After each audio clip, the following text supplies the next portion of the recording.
విశాఖ గురజాడ కళాక్షేత్రంలో pulsars group యువశక్తి సదస్సు నిర్వహించింది. 10 ప్రముఖ కళాశాల నుంచి సుమారుగా 10,000 మంది విద్యార్థులు హాజరయ్యారు.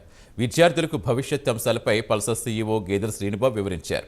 యువతను చైతన్యవంతం చేయడానికి యువశక్తి సదస్సు, రైతులను చైతన్యవంతం చేసేందుకు రైతు సదస్సు నిర్వహిస్తున్నామని తెలిపారు గేదెల శ్రీనివాస్. గేదెల శ్రీనివాస్తో మా correspondent Anjubabu face to face.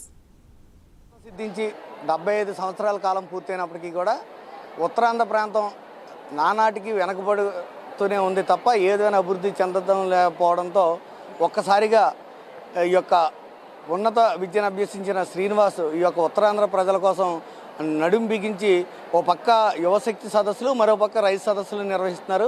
ప్రస్తుతం ఆయన మనతో ఉన్నారు, వారిని అడిగి తెలుసుకుందాం. సార్, ఒక్కసారిగా ఉత్తరాంధ్రలో వెనుకబాటుతనం మీకు ఎందుకు గుర్తుకొచ్చిందంటారు?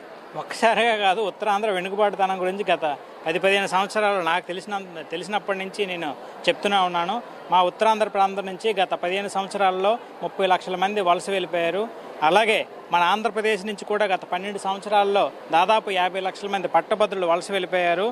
ఆంధ్రప్రదేశ్ నుంచి 40 లక్షల మంది ఐటీ నిపుణులు ఉంటే ఆంధ్రప్రదేశ్లో కనీసం 40,000 మంది కూడా ఐటీ నిపుణులు లేరు. ఈ దుస్థితికి కారణం ఇక్కడ ఉన్న రాజకీయ నాయకులు, రాజకీయ శక్తులే అని చెప్పేసి వాళ్ళకి యువతకి మేల్కొల్పడం జరిగింది.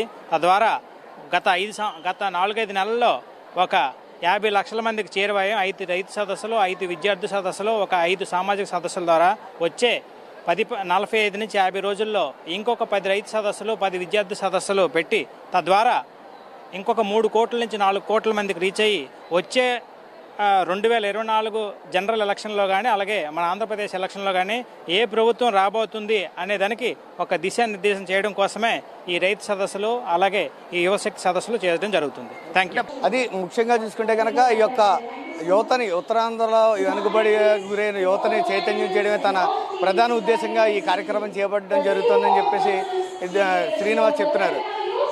వీడియో జర్నలిస్ట్ రామకృష్ణతో అంజుబాబు, ప్రైమ్ న్యూస్, విశాఖపట్నం.